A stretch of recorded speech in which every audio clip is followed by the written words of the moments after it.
Hi, welcome to Limitless, EUTV's Women's Day series where we're talking to women that are really successful in their own fields. Today we're here with Ojak, who runs Edible in Edinburgh, which is one of my personal favorite Instagram accounts focusing on the food scene here in Edinburgh.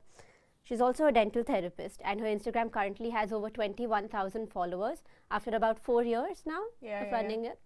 And you've also been doing a lot of social media management recently. Yes. So thank you so much for joining us. Now, like I said, you've run Edible in Edinburgh for over 4 years now. What was it that inspired you to start documenting the food scene within the city? So I think it was actually COVID. I've always been such a big foodie. I used to have, I still have a dental Instagram as well. So I had that for years, and then I kind of started seeing that food blogging and doing it on Instagram was kind of up and coming, and I thought, why not use all the photographs that I was taking just to like post it on my own page. So then I came up with the name Edible in Edinburgh because at the time it was free and available, and then I just started it from there really. I just started posting photos that I'd gathered from over the years, and then just slowly getting better at it, changing up what I do. But yeah, I just love doing it. Nice. No, I genuinely enjoy going through your Instagram. Like, I've responded to you a few times as well, and it's partly because of you posting about the 6 by Nico most recent murder mystery thing. We ended up going, my parents and I. Such a good time. Yeah. We were all wrong in our guesses, but yeah. So what goes into planning your posts, and does it ever get overwhelming, like having a set schedule for when to post and things like that? It can get overwhelming. I think this is it. I think a lot of people see what we do and they really go, oh, I want to be like an influencer, a content creator. You get invited to all these different things, but they don't actually know it's pretty much a 24/7 job, every day, all day. And really it can get quite overwhelming, but I think we're all quite good at managing it now. It's just finding your feet. But I do have a schedule. I try and balance it with places that I want to go and kind of try myself, as well as places that have kind of invited me along too. So I like to create a schedule that kind of fits around that, or fits into things that are coming up. Like we just had Valentine's Day, so content around this. Soon it'll be Mother's Day and Easter. So it just changes kind of as the year progresses. Okay. Like I said, you also do social media management for different businesses within the city. What made you choose that side of social media?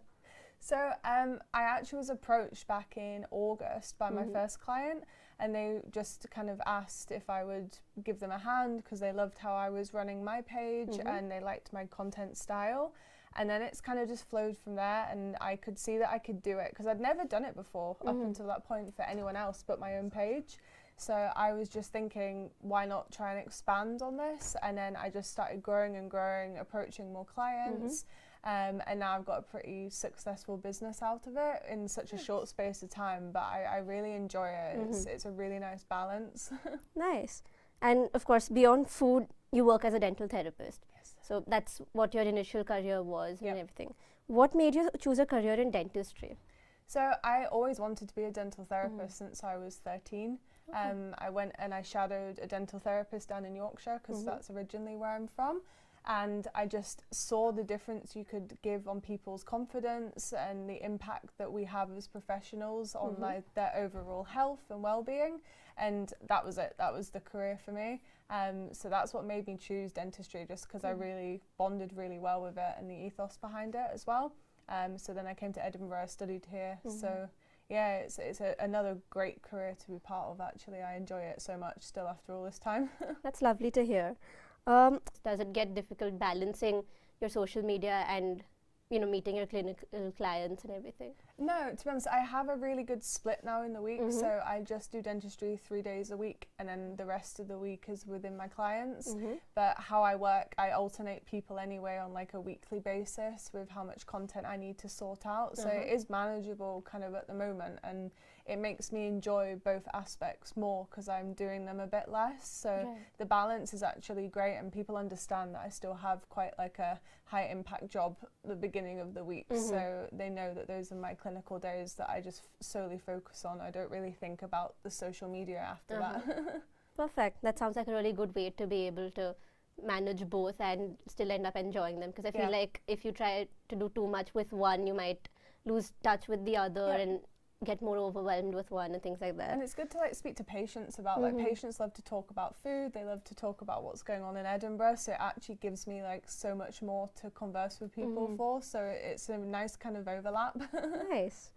So, people tend to look at those in the medical field as quite one-dimensional, dedicated only to being in the clinic. What do you have to say about that?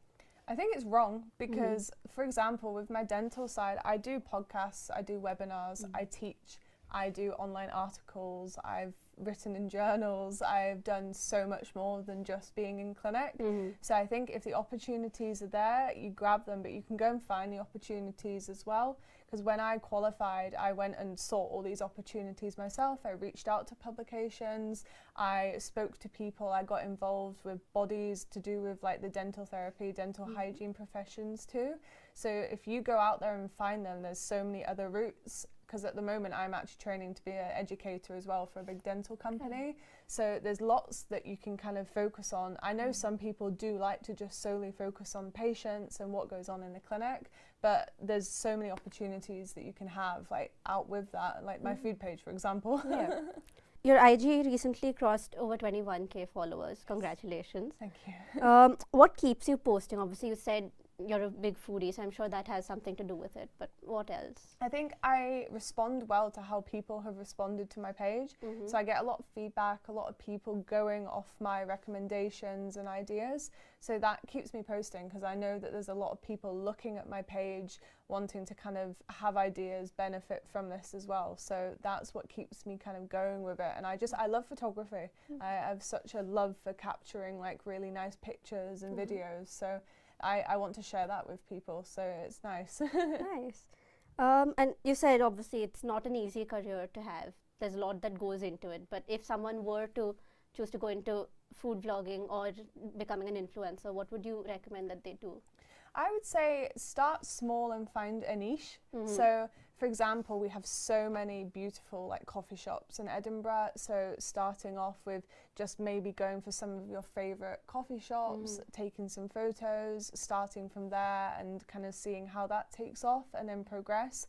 I think a lot of people try and get into it just solely straight away. Oh, why am I not growing so quickly? Why am I not getting all these invites? But I think you have to find what suits you and your style before you can even look at what's next, really, and wait for the opportunities to come to you. Because like I say, it took me, I'd say like a year and a half, 2 years before all the great kind of opportunities came through my door. It's a lot of work, but it's really worth it if you kind of persevere.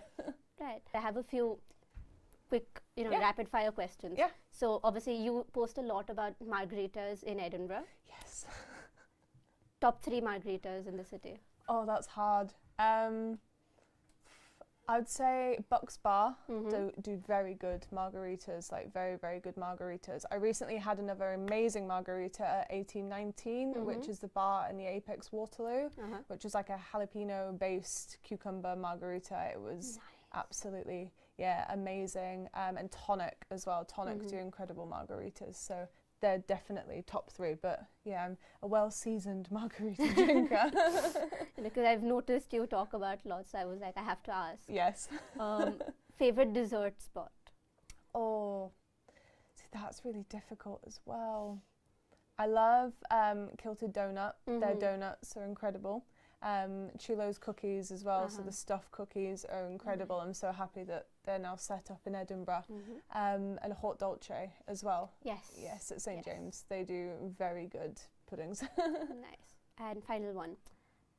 Favorite place for a good Sunday roast? See, that's difficult. See, I really, really like the Ship in Musselburgh, which is just outside of Edinburgh. I think their Sunday roast is unbeatable, actually. But in the city centre itself, like the Ox down on Broughton Street is really good, and so is the Queen's Arms. But there's so many places that are now kind of upping their roast level, so it's good to see. Thank you so much. You're welcome. Thank you so much for agreeing to be here. It was lovely talking to you. Nice to talk to you as well.